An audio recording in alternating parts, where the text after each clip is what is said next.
원수까지도 이제 사랑하라는 그러한 말씀인데요. 예, 원수까지도 사랑하라는 말씀의 제목을 삼고 연애하도록 하겠습니다. 산상수훈, 여러분 다시 이제 말씀을 이제 산상수훈의 말씀을 와서 우리가 듣게 되는데, 이 산상수훈은 예수님이 이 세상에 오셔서 가장 먼저 전하셨던 말씀이 바로 산상수훈입니다. 그리고 이 말씀을 제자들에게, 믿는 자들에게 주셨다는 거예요. 안 믿는 자들에게 주신 게 아니라 하나님을 아는 자들에게 주신 그러한 말씀. 그래서 믿는 것은 이런 것이다 라고 주신 말씀이 바로 산상수훈의 말씀이 되는 것입니다.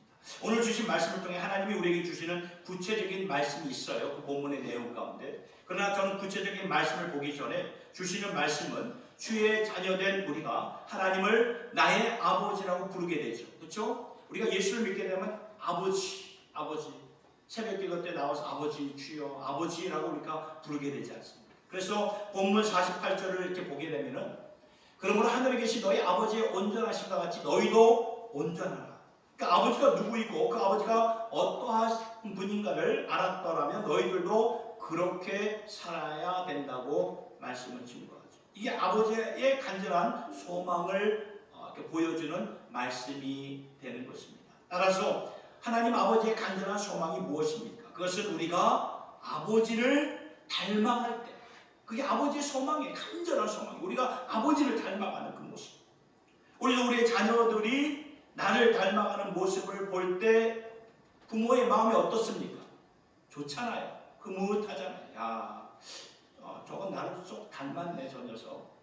뭘 우리가 이렇게 살다가 무슨 행동이나 말을 할 때 이렇게 자녀가 이렇게 한 말이 우리 부모가 봤을 때 야, 나를 쏙 닮았네. 그런 흐뭇한 마음이 들지 않습니까? 그러니까 부모와 자식 간에도 그러한데, 하늘에 계신 우리 아버지가, 우리가 하나님을 닮아갈 때 하나님 아버지의 마음이 어떠하겠냐 그 말이에요. 얼마나 기뻐하시겠습니까? 여러분, 세상 사람들이 하나님을 어떻게 알 수 있습니까? 예수 믿는 저와 여러분들을 보면서 그 마음에 주님이 저런 분이시겠구나. 그러니까 우리를 통해서 주님의 빛을 보이면 하나님이 영광을 받으신다 그 말씀이라는 것입니다. 사실 마태복음 5장 21절부터는 같은 패턴으로 말씀하시는데, 예수님이 내가 너희에게 말하노니 예수님이 계속 이렇게 말씀을 증거하는 거예요. 그러면서 21절에 보니까 이제 10계명의 6계명인 살인하지 말라는 말씀인데, 지금까지 너희들은 살인하지 말라는 말을 이렇게 배웠고 이해했지만 내가 너희에게 말하노니 하면서 충격적인 말씀을 하셨죠. 어떠한 충격적인 말씀입니까? 지금까지 살인은 누구를 물리적으로 이렇게 죽인 것이 살인인데, 그런데 예수님은 이 말씀의 원래의 뜻은 마음으로도 형제나 자매를 미워하면 그것은 살인이다, 살인을 범한 거다라고 말씀은 증거하는 거예요. 간음도 그렇죠. 원래의 뜻은 마음으로 음욕을 품으면 그것 역시 간음죄를 범한 것이라고 말씀하실 때에 우리들은 깜짝 놀랍니다. 그런 식으로 이 말씀을 생각하는 사람들이 도대체 어디에 있을까요?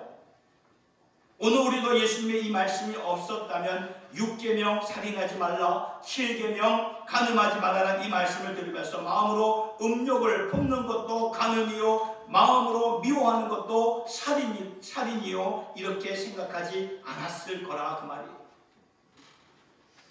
그런데 예수님이 이렇게 충격적으로 말씀하시는 것은, 지금까지는 너희가 세상 기준으로 듣고 해석하고 이해를 했지만 이제부터는 하나님의 기준과 하나님의 마음으로 이해를 하여라.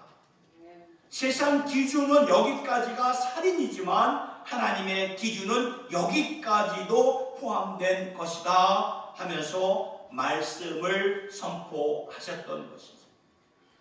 오늘도 같은 패턴으로 말씀하시는데, 그러면서 예수님이 주시는 말씀은 48절의 말씀이에요. 그러므로 하늘에 계신 너희 아버지의 온전하심과 같이 너희도 온전해야 된다. 그러니까 이제부터 하나님의 기준, 스탠다드로 생각하면서 실천하며 살라는 그런 뜻이죠. 따라서 하나님의 기준과 마음으로 이해하고 그 말씀을 따라 산다는 것은 계명을 따라 사는 것을 넘어가지고 그 계명을 주신 하나님 아버지를 따라 아버지와 같은 모습으로 살라고 말씀은 증거하는 것입니다. 그러면 본문에서 구체적으로 주시는 말씀은 무엇일까요? 지금까지는 너희가 이웃을 사랑하고 원수는 미워하라고 했는데 내가 너희에게 말하노니, 예수님이 그렇게 말하는 거예요. 내가 너희에게 말하노니 원수도 사랑하고 원수를 위해 기도하여라 말씀하죠. 여러분, 이 구약 성경을 보면은 이웃을 사랑하라라는 말씀은 있지만 원수를 미워하라 그 말씀은 없어요. 그런데 지금까지 예수님 당시에 종교 지도자들이 잘못된 해석으로 세상 기준으로 가르쳤던 것입니다. 그런데 예수님은 그런 말씀이 어디 있나? 종교 지도자들이 가르쳤던 그런 말씀이 어디 있느냐? 그런 말씀 없다. 하나님 아버지의 진짜 마음은 원수들까지도 사랑하는 것이다. 여러분, 잘 생각하면은 우리의 입장에서는 나에게 아군이 있고 적군이 있고 나에게 친구가 있고 원수도 있지만 하나님의 입장에서는 우리의 적이나 원수가 아닐 수도 있다. 그 말씀이라는 것입니다. 남북전쟁 여러분 다 기억하시죠? 링컨 대통령이 남북전쟁이 한창 치열할 때에 이제 큰 전쟁을 계속 치고받고 하는 그런 전쟁 가운데 큰 전쟁을 앞두고 이제 그 육군 장군이 와서 링컨 대통령에게 이렇게 말합니다. 각하 대통령, 기도하는 대통령이시니 이번에 하나님이 우리의 편이 되게 해달라고 기도를 해 주십시오. 그럴 때 링컨 대통령이 뭐라고 말하는지 아십니까? 우리가 그렇게 기도하지 말고, 우리가 그렇게 기도하지 맙시다. 우리가 하나님 편이 되어야지. 하나님이 우리 편이 되어달라고 기도하면 되겠습니까? 우리가 하나님 편이 돼야지. 그러니까 하나님의 입장에서는 우리 모두가 당신의 자녀들이라는 것을 우리가 깊이 생각하라 그 말씀이라는 거예요. 심지어 우리가 보기에 의롭지 못한 자들까지도 본문에서 뭐라고 말씀합니까? 45절에 저 말씀이죠. 하나님이 그 해를 악인과 선인에게 비치게 하시며 비를 의로운 자와 불의한 자에게 내리우십니다. 그러니까 이 말씀은 하나님이 악인과 선인에게도 일반적인 은혜를 주신다는 거예요. 그러니까 햇빛을 주시고 비를 주신다는 그런 말씀이죠. 하나님의 마음이 이렇다는 거예요. 일반적인 은혜로 악인과 선인에게도 똑같이 베풀어 주시는 하나님 아버지. 그래서 첫째로는 우리의 적이 하나님의 적이 아닐 수가 있다 그 말이에요. 그들이 설령 의롭지 못한지 할지라도 그들을 향한 하나님의 마음은 한결 같다는 말씀이라는 것입니다. 그들에게도 회개하고 구원받을 수 있는 기회를 주시기 원하는 하나님 아버지의 마음을 우리가 읽을 수 있어야 된다는 것이죠. 디모데전서 2장 4절의 말씀을 보니까 하나님은 모든 사람이 구원을 받으며, 모든 사람이죠.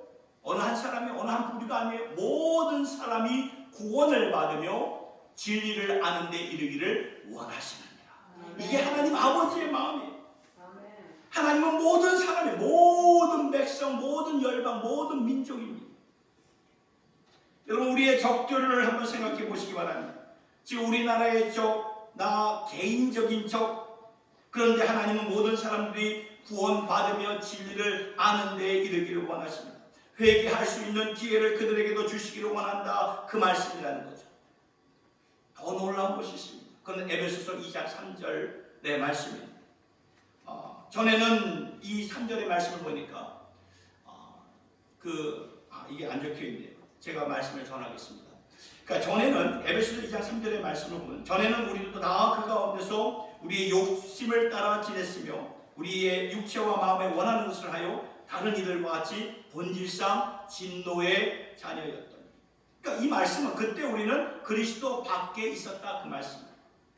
그래서 하나님은 몰랐을 때 세상 사람들과 똑같이 세상 풍조를 따라 살았던 우리들이었는데, 그래서 이 에베소서 2장 3절의 말씀을 보니까 전에는 우리도 다 그 가운데서 우리의 육체의 욕심을 따라 지내며 육체와 마음, 그러니까 정욕대로 욕심대로 살았다 그 말씀입니다.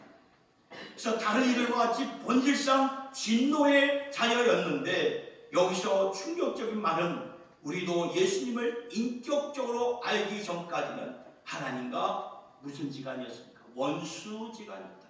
우리가 예수를 믿기 전까지는 우리도 하나님과 원수 지간. 그러한 우리들을 하나님이 아무런 조건 없이 사랑해 주셨다 그 말.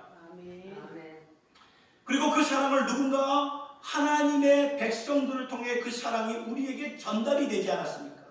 하나님의 백성들, 그게 우리의 가족, 아버지가 될 수 있고 어머니가 될 수, 아니면 내 친구가 될 수 있고 교수가 될 수 있고 주위에 있는 내 이웃들을 통해서 복음이 전해진 거 아닙니까? 그래서 오늘 우리가 예수를 믿게 된 거 아닙니까? 그래서 성경은 믿음은 들음에서 난다고 말씀하는데 누군가 하나님의 사람들이 복음을 전해 주었기 때문에 오늘 우리가 예수를 믿고 하나님의 자녀가 된 것이 아닙니까? 그러니까 지금 너희가 친구와 이웃은 사랑하지만 원수는 미워하겠다. 원수는 내가 용납하지 못하겠다. 이건 하나님의 마음이 아니다라는 것을 말씀을 증거하는 거예요. 우리는 하나님의 자녀로서 하나님의 마음을 갖고 살아가셔야 됩니다. 여러분 요한일서 3장 9절의 말씀을 보니까 이 말씀이죠. 하나님께로서 난 자마다 죄를 짓지 아니하나니 이는 하나님의 씨가, 하나님의 유전자가, 하나님의 DNA가, 그렇죠? DNA를 우리에게 주셨다는 거예요. 예수 믿는 우리들에게. 그래서 하나님이 기뻐하시는 것은 우리가 주님을 닮아가는 것인데 그 모습 중에 하나가 원수까지도 사랑하라. 그 말씀이에요. 원수까지.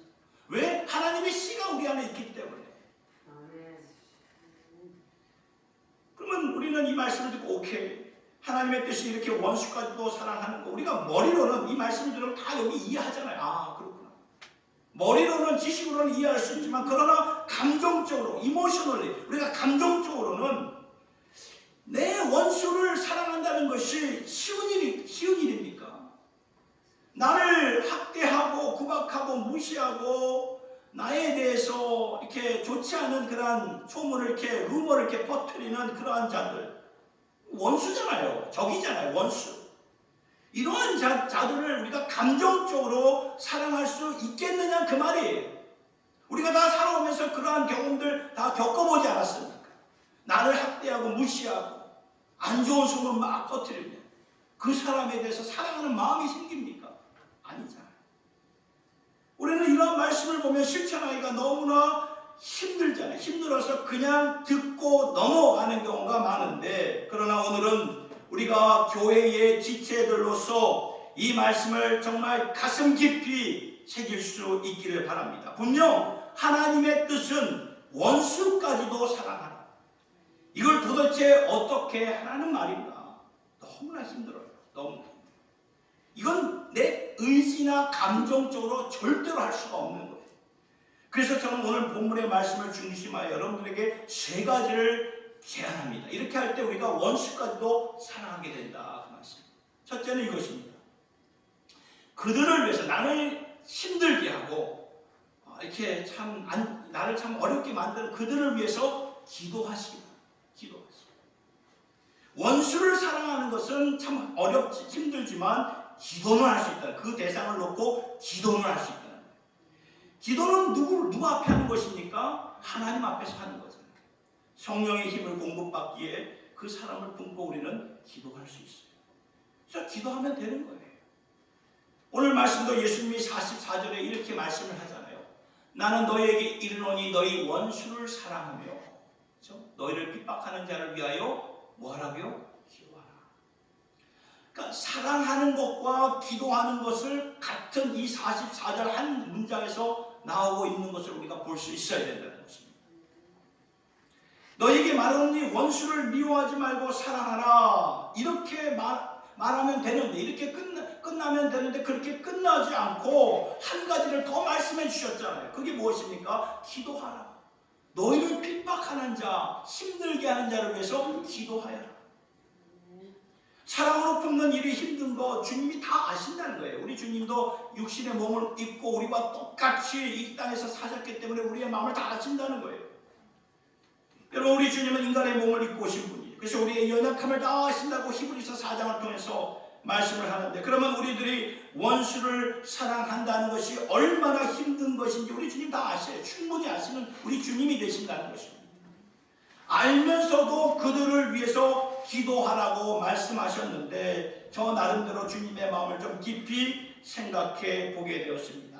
사랑하는 것은 힘들어도 그래도 적어도 내가 그 대상을 놓고 기도는 할 수 있다. 제가 신학교에 들어가서 사역했던 곳은 첫 사역지의 교회 이름이 뉴저지 제일 한인 교회였습니다.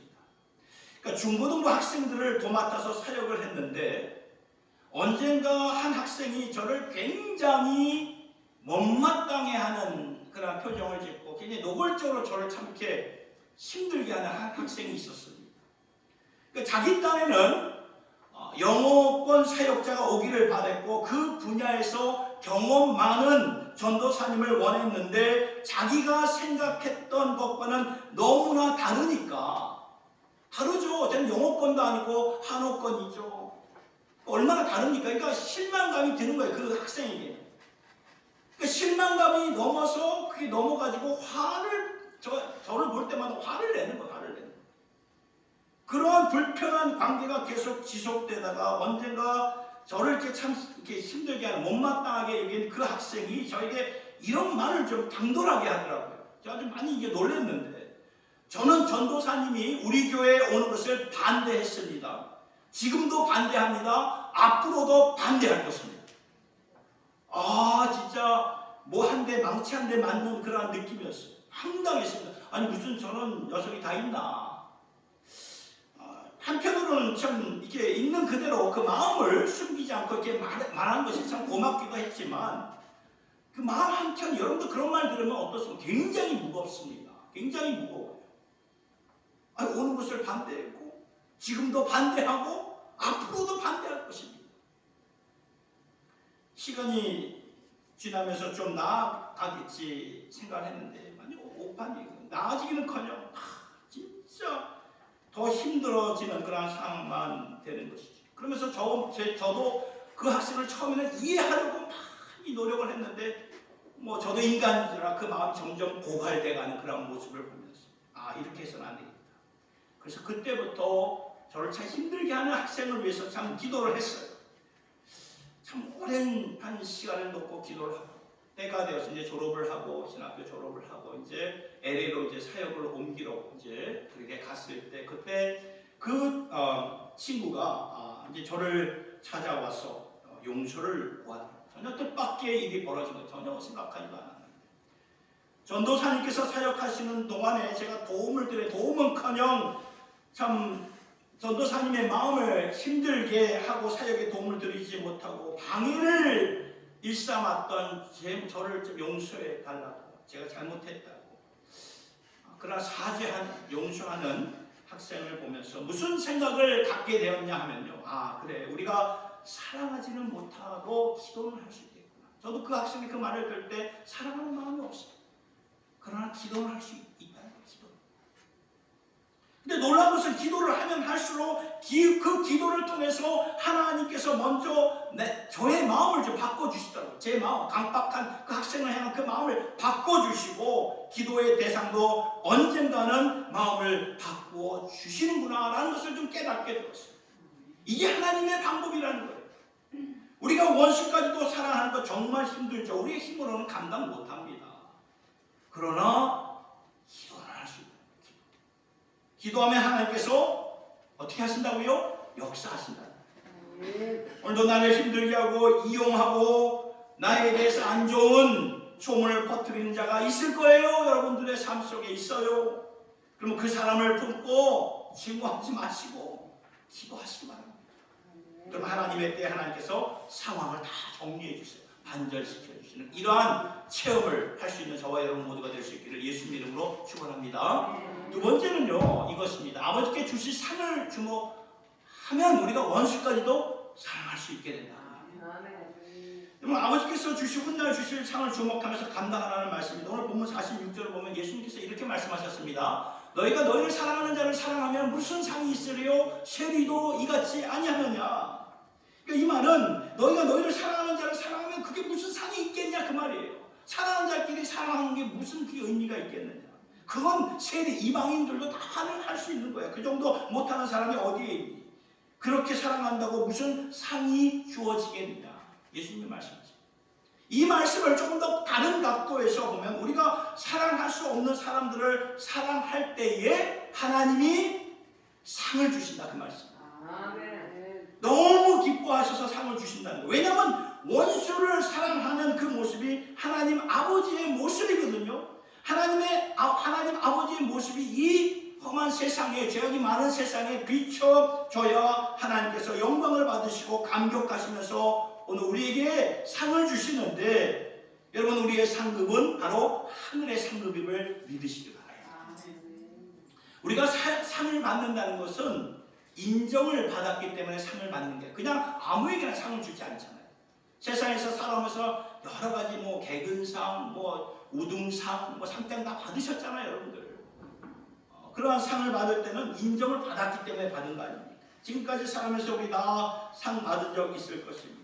근데 그 상은 거저받은 것이 아니라는 거예요. 나름대로 노력하고 애쓰고 공부하고 그래서 상 받지 않았습니다.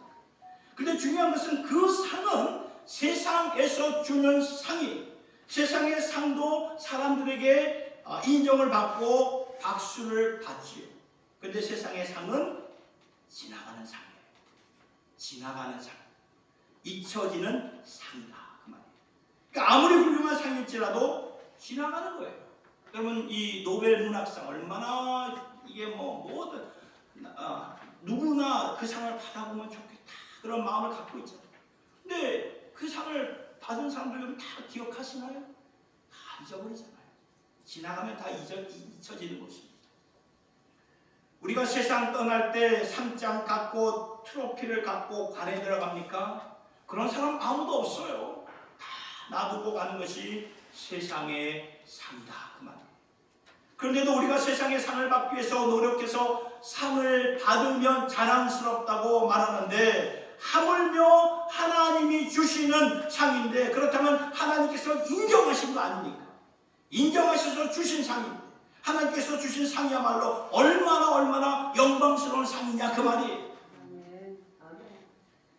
근데 하나님께서 말씀하십니다. 너희가 사랑할 수 없는 사람을 사랑하면 내가 너희에게 상급을 주리라. 제 말이 아니에요. 하나님의 말씀입니다. 사랑할 수 없는 사람을 사랑하면 상급을 주리라. 하나님이 인정하십니다. 그 말씀. 이 믿음이 진짜 믿음이에요. 진짜 믿음. 그 성품은 내 아들 예수의 성품이기 때문에 하나님이 박수 쳐주시면서 인정한다 그 말씀을 하십니다.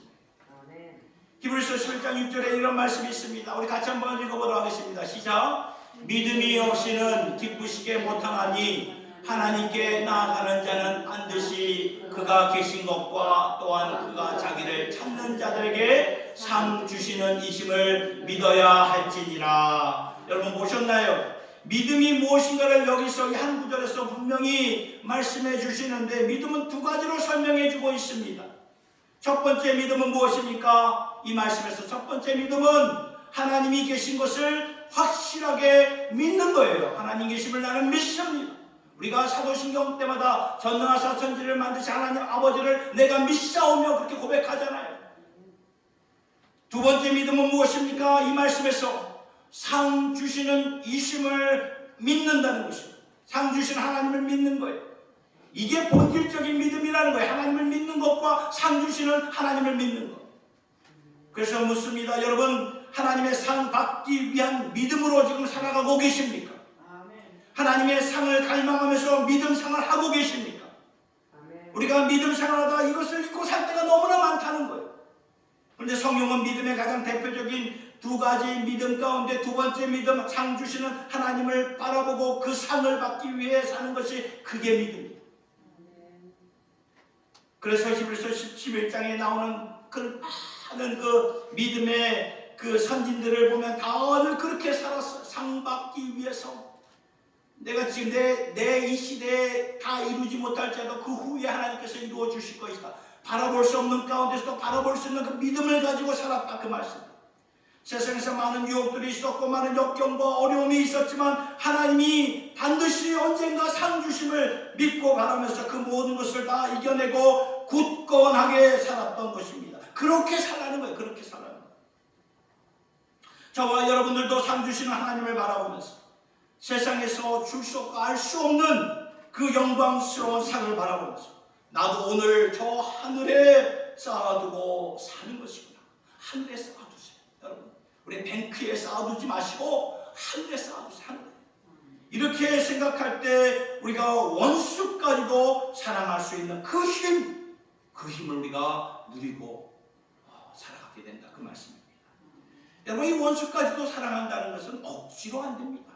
이를 악물고 한번 해봐도 얼마 못 가서 그냥 다 자빠지게 나가 떨어지게 돼요. 포기하게 됩니다. 왜요? 너무나 힘들기 때문에. 원수를 사랑하는 게 얼마나 힘듭니까? 그런 원수를 사랑하면 하나님이 뭐 하신다고요? 상을 주신다. 그렇다면 우리의 마음 자세가 달라지죠. 아무리 힘들어도 하나님이 베풀어 주시는 영광스러운 상이 준비되어 있구나. 그러면 우리의 마음이 달라지는 거예요. 원수까지도 사랑할 수 있는 마음을 가지고 우리가 신앙생활, 믿음생활 이루어갈 수 있다. 그 말씀입니다. 그러니 우리 모두 오늘 나와 소원한 관계에 있는 자들, 사이가 멀어진 자들을 주의 이름, 예수의 이름으로 사랑하셔서 하나님의 상급을 하늘에 준비하며 쌓아놓고 사실 수 있는 저와 여러분 모두가 될 수 있기를 예수님의 이름으로 축원합니다. 한 가지 더 제안을 드립니다. 우리가 원수까지도 사랑하려면 이러한 중심에 이 방향으로 계속 가세요. 이 방향. 가는데 힘들다고 중도 포기하거나 곁길로 서면 안 된다는 거예요. 중요한 것은 방향이에요. 디렉션이에요. 방향. 이 방향으로 계속 가셔야 됩니다. 이게 무슨 말인가 하면은 원수를 사랑하라는 말씀을 우리가 마음에 새기고 살다 보면 원수를 진짜 주님의 은혜로 사랑할 수 있지만 안 그럴 때가 더 많다는 거예요. 그냥 머리로 그냥 알고 한 귀로 듣고 한 귀로 이렇게 지나칠 때가 많다는 거죠. 그럼에도 불구하고 내가 원수를 사랑하다가 힘들잖아. 우리가 육신이기 때문에 로봇이 아니기 때문에 힘드니까 넘어지기도 하고 실족하기도 하지만 그럼에도 불구하고 일어나서 계속 그 방향으로 가라는 것입니다. 여러분, 예수님이 오늘 주신 말씀 가운데 48절의 말씀이 그 말씀이에요. 그러므로 하늘에 계신 너희 아버지의 온전하심과 같이 너희도 온전하라. 그 말씀이죠. 이 말씀은요, 절대적인 평가의 기준으로 주신 말씀이 아니에요. 절대적인 평가의 기준으로 본다면 우리 모두 100% 탈락입니다. 디스퀄리파이죠. 완전 탈락이에요. 탈락. 하나님의 온전하신 기준에 통과할 자 아무도 없어요. 그러니까 절대적인 평가의 기준이 아니라 절대적인 방향으로 나아가라. 거룩한 방향으로 계속 나아가라. 그 말씀입니다. 아무리 힘들지라도 그 방향으로 계속 가다 보면 언젠가 마침내 우리가 하나님의 온전하심을 그 나라에서 이루기 때문에 그래서 이 디렉션, 방향이 중요하다. 그 말씀입니다. 예를 들어서 여러분 1000m 달리기를 하는데 500m 잘 달리다가 주저앉는 그런 선수하고 그 사람보다 훨씬 늦게 달리고 또 가다가 넘어지고 참 이렇게 그런 상황이 되지만 그러나 좀 천천히 가더라도 1000m를 끝까지 완주했을 때 누가 이기는 것입니까? 누가 승리하는 것입니까? 방향을 그대로 붙잡고 가는 이 선수가, 이 사람이 승리하는 것이고 결국에는 하나님의 온전하심을 이루어 가게 된다. 그 말씀입니다. 이게 바로 믿음의 경주예요. 믿음의 경주. 믿음의 경주 우리가 잘 이루어가야 되는 것입니다. 오늘 원수까지도 사랑하는 이 말씀도 하나님이 우리를 향하신 뜻으로 바라보면서 때때로 어렵고 힘들고 지키지 못할 때도 있어요. 당연하죠. 있습니다. 그러할지라도 그래도 그 방향, 거룩한 방향으로 우리가 꾸준하게 우리가 묵묵하게 나갈 수 있기를 예수님의 이름으로 축복합니다. 이 말씀을 잘 이렇게 깨닫게 해주는 그 선지자가 한 사람이 있어요. 그건 바로 요나 선지자. 여러분 들어보셨죠? 요나 선지자. 그는 선지자였죠. 하나님께서 주신 말씀을 가지고 가서 그대로 전하는 사명을 감당했는데 어느 하나님께서 요나에게 니느웨 성에 가서 회개의 말씀을 전하라고 하니까 요나가 까무러치죠. 요나가 그냥 나가 자빠집니다. 왜냐하면 니느웨 사람들은 이스라엘 백성들과의 적입니다. 원수지간의 원수지. 그러한 자들에게 가서 하나님의 말씀을 전하라고 하니 이 요나의 마음이 얼마나 뒤집어지겠습니까? 만일 요나가 회개의 말씀을 내가 가서 전했는데 저들이 회개하고 하나님 앞에 돌아오면 그때는 어떻게 해야 합니까? 저들은 반드시 니느웨 사람들은 반드시 죽어야 되고 저주받아야 되는데 그래가지고 요나가 하나님 말씀에 순종하지 않고 불순종하잖아요. 니느웨로 가야 되는데 니느웨로 가지고 반대의 방향인 다시스로 가는 배를 타고 말잖아요. 그 모든 것을 보시 하나님께서 큰 폭풍을 일으켜가지고 결국 요나가 사람들의 배에 탄 사람들에 의해서 바다에 던지게 되었고 이때 하나님은 큰 물고기를 준비하셔서 물고기 그 뱃속에서 그의 마음을 만져주시고 회개하는 마음을 주셨어요.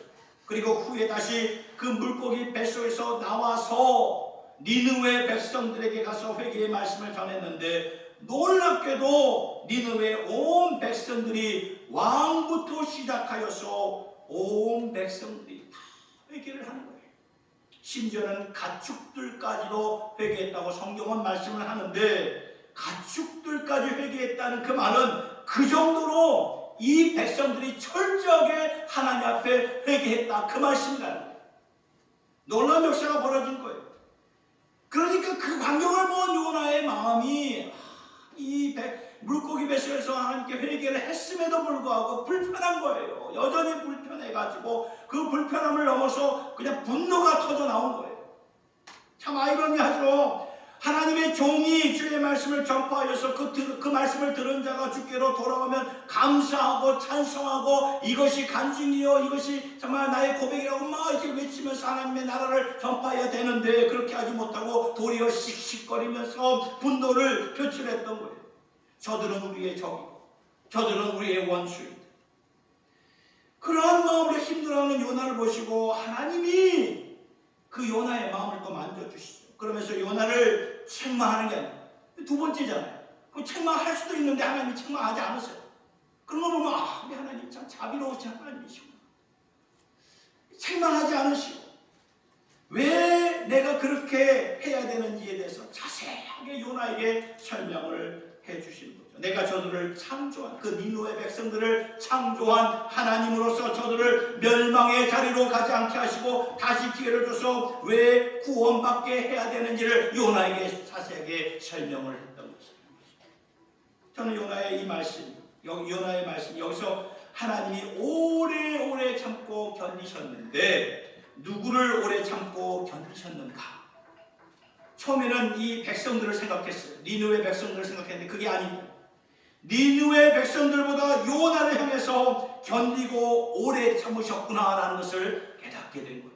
하나님이 이 요나의 이 강박한 마음을 그게 완전히 부서질 때까지 참고 인내하고 참고 인내하고. 그러니까 요나서의 말씀은 우리가 원수를 미워하고 심지어 하나님의 선지자일지 하나님의 말씀을 가지고 그들을 품지 못하면 우리들의 모습을 보고 하나님은 끝까지 인내하셔서 마침내 우리 곁에 오셔서 우리의 마음과 하나님의 마음이 하나가 될 수 있도록 인도해 주시는 그러한 분이시구나. 그러니까 한 방향으로 계속 가라 그 말씀. 한 방향으로 거룩한 방향.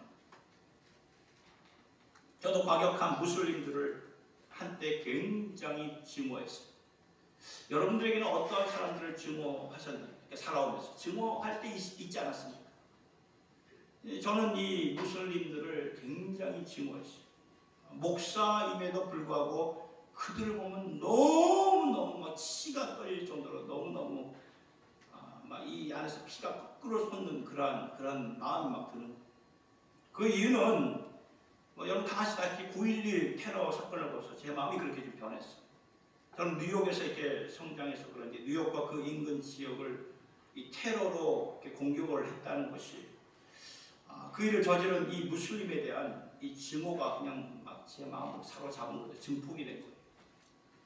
근데 제가 섬겼던 교회의 위치가 뉴저지 제일 한인교회인데 그 위치가 뉴저지 저지시리, 그러니까 쌍둥이 빌딩하고 허드슨강 바로 건너편이니까 너무 잘 보이는 거잖아요. 교회 위치가 바로 쌍둥이 빌딩. 그게 비행기가 와서 어택하는 공격하면서 그 광고를 제가 다 봤거든요.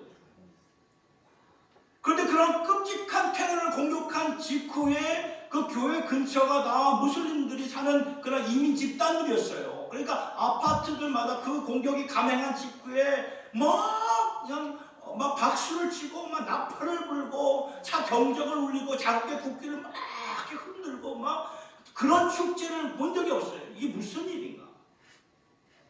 저는 그런 황당한 광경을 보면서 더더욱 제 마음에 저건 사람도 아니다. 저건 인간도 아니다. 아니 어떻게 그런 무슬림에 대한 증오가 막 극에 달했던 거죠. 그런 모습을 보면서 아마 여러분들도 같은 마음일 거예요. 그런 공격을 당했을 때 그들이 막 자축하고 막 축제하는 그런 모습을 볼 때 경찰들이 손을 못 대요. 그 상황에서는 어떤 종교가 얼마나 악하기 때문에 저렇게 종교의 이름을 가지고 끔찍한 일을 벌이는 것인가. 저는 그때 마음이 완전히 그냥 셧다운됐어요. 완전히 닫혀버렸어요. 솔직히 저에게는 저 무슬림이 영원한 원수지가 아니에요. 원수지가. 그래서 사람들에게는 교회 가서 말씀을 듣는 사람들에게는 복음을 전했죠. 속으로는 무슬림들 향한 이 증오가 자리 잡고 있었다는 거예요. 그러나 하나님께서는 오랫동안 제 마음을 이제 품어주죠. 그리고 결정적으로는 저의 그 아들들을 통해서 제 마음을 좀 만져주셨어요. 언젠가 아이들이 저의 그 두 마음을 좀 알고는 아버지가 이렇게 복음에 대한 열정이 있는데 이 무슬림에 대한 그런 증오가 있다는 것을 알고 그것을 지적하는 거예요. 아버지는 왜 두 마음을 품고 있냐. 때로는 이 자녀들이 그냥 정복을 찌를 때가 있어요. 제가 자녀의 말에 그냥 무릎을 꿇게 되었다는 거죠. 내가 진짜 요나와 같은 사람이고. 그래서 지금은 이 무슬림에 대해 증오하는 그런 마음이 이제 사라진 것을 좀 보게 돼서 참 감사합니다. 여러분 이제 다음 주에 오는 우리 오시는 이제 선교사 이상민 선교사님, 우리 교회가 후원한 우리 이상민 선교사님의 사역지도 이슬람권이에요. 그 말레이시아의 그 국교를 보니까 이슬람이 68%, 70%가 이슬람권입니다. 이슬람 종교로 그 나라의 비율을 차지하고 있듯이 정말 굉장히 종교의 규율이 엄격한 거예요. 그래서 지난번에 이렇게 말씀드린 우리가 동영상을 이렇게 제작하는데 그걸 제작하니까 선교사님이 깜짝 놀래요. 목사님 그 빨리 내려주세요. 왜요? 그거 이 당국에서 저를 이렇게 발견하면 저는 추방당합니다. 여러분들 다음 주에 오실 이게 그런 작업을 이 동영상 작업을 하기가 참 어렵게 될 것 같아요. 동영상은 여러분 꼭 오셔서 직접 말씀을 들으셔야 됩니다. 그러니까 선교사님의 마음도 열정도 이 이슬람에서 주께로 돌아오라는 그러한 돌아오길 간절히 바라는 그런 마음이 아니겠습니까? 하나님은 많은 시간이 걸려서 이렇게 참 제 마음을 이렇게 변화시켜 주셨는데 제가 왜 이 말씀을 드리는가 하면 요나도 그렇고 저도 그렇고 때때로 원수까지도 사랑한다는 것이 너무나 힘든다는 것입니다. 그리고 우리의 힘으로는요 도저히 감당할 수가 없어요. 그럼에도 포기하지 말고 하나님의 마음 무엇입니까? 원수까지도 사랑하라 라는 것이라면 우리는 그러면 그 말씀과 방향을 향해서 계속 나아가라. 그 말씀 계속 나아가십시오. 힘들어도 계속 가라는 것입니다. 그러면 언젠가 하나님께서 우리의 마음을 만져주시고 우리를 새롭게 해주시는 줄로 믿습니다. 참 오늘 말씀이 어려운 말씀이 힘든 거예요. 원수까지도 사랑하라. 도대체 이 말씀을 어떻게 적용해야 되고 어떻게 실천해야 되는가 막막할 수도 있는 그런 말씀인데요. 그러나 여러분 이 말씀은 예수님이 이 땅에 오셔서 처음으로 주신 말씀입니다. 종교의 이름을 가지고 이웃은 사랑하지만 원수는 미워하라. 하나님의 말씀을 왜곡시켜서 오랫동안 가르친 그 종교 지도자들을 향해서 던지신 말씀이죠. 오늘도 우리도 그럴 수 있다는 거예요. 신앙생활 한다고 하지만 그 신앙의 종교심 때문에 내 마음에 미워하는 자들이 알게 모르게 쌓여져 가고 있다는 것을 우리가 발견하셔야 된다는 거예요. 그래서 하나님이 이 말씀을 주시는 거예요. 그동안 우리의 신앙의 열정으로 미워하는 사람들이 있지 않았습니까?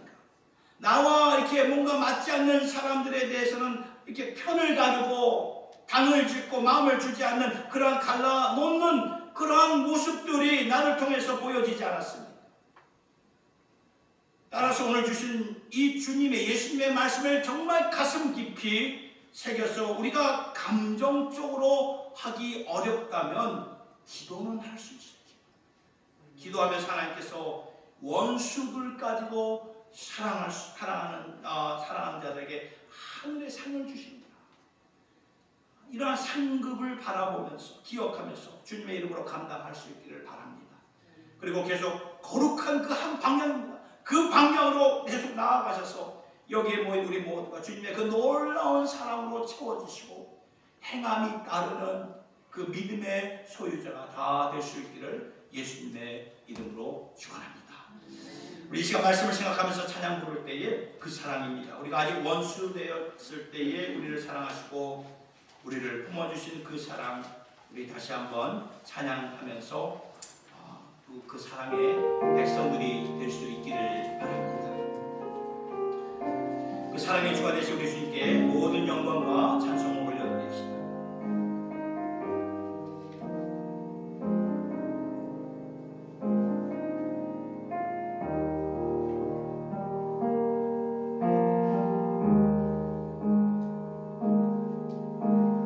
아버지 사랑 내가 노래해,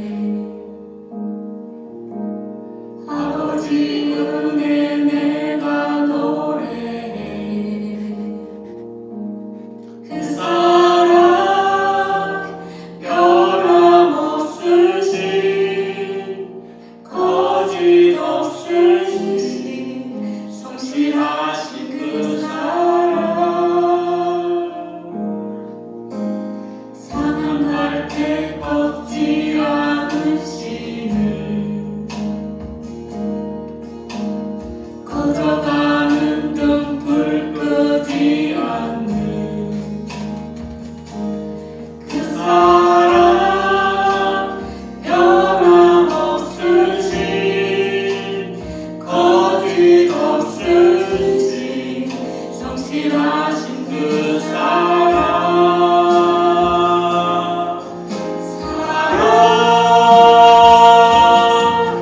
그 사랑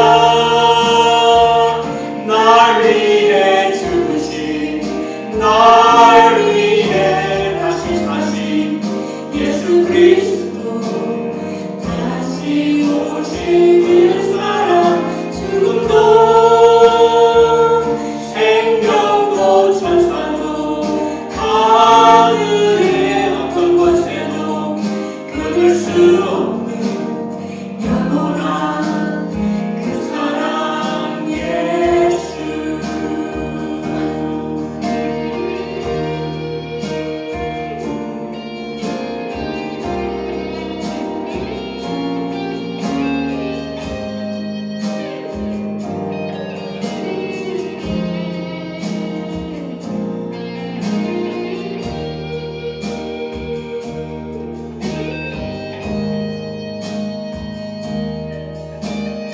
아버지 사랑 내가 노래해,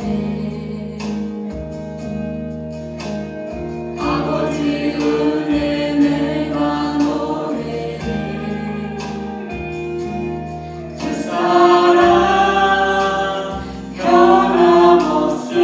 변함없으신 거짓 없으신 성실하신 그 사랑, 상한 갈대 꺾지 않으시는, 꺼져가는 등불 끄지 않는 그 사랑, 변함없으신 거짓 없으신 성실하신 그 사랑,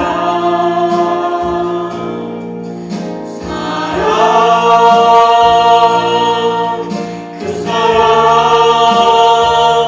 날 위해 주신, 날 위해 다시 사신 예수 그리스도,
고마우신 주님, 이 주님 말씀 앞에 다시 섭니다.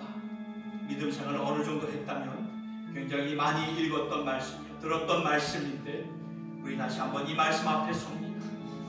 어쩌면 우리는 의로운 싸움을 앞세우면서 나의 적과 원수들을 더 많이 만들었을는지도 모르겠습니다. 어쩌면 우리의 신앙생활 가운데 나와 맞지 않는 사람을 편가르기 하지는 않았는지 모르겠습니다. 근데 오늘 주신 주님의 말씀은 명확합니다. 원수들까지도 사랑하라. 그들을 위해서 기도하여 아버지, 우리가 그렇게 살지 못했음을 고백하면서 주님 앞에 용서를 구합니다. 우리의 마음을 만져주시고 우리 안에 예수의 마음을 허락하여 주시옵소서. 아버지는 의인과 악인들에게 똑같이 햇빛을 주시고 의로운 자들과 불의한 자들에게 똑같이 비를 내려주시는 일반적인 은혜를 주시는 하나님이신데, 그렇다면 우리 또한 아버지를 닮아 아버지처럼 그렇게 사랑할 수 있는 저희들 모두가 되게 하여 주시옵소서. 주님, 내가 여기 있습니다. 우리를 고쳐 주시옵소서. 우리를 주의 영광과 말씀으로 새롭게 인도하여 주시옵소서. 그래서 우리가 이때에 리셋되어서 주님의 모습으로 주님의 열정을 가지고 주님의 가슴으로 다시 일어날 수 있도록 인도하여 주시옵소서. 주님 감사합니다. 사랑합니다. 이 모든 말씀 우리 주 예수님의 이름으로 기도드리옵나이다.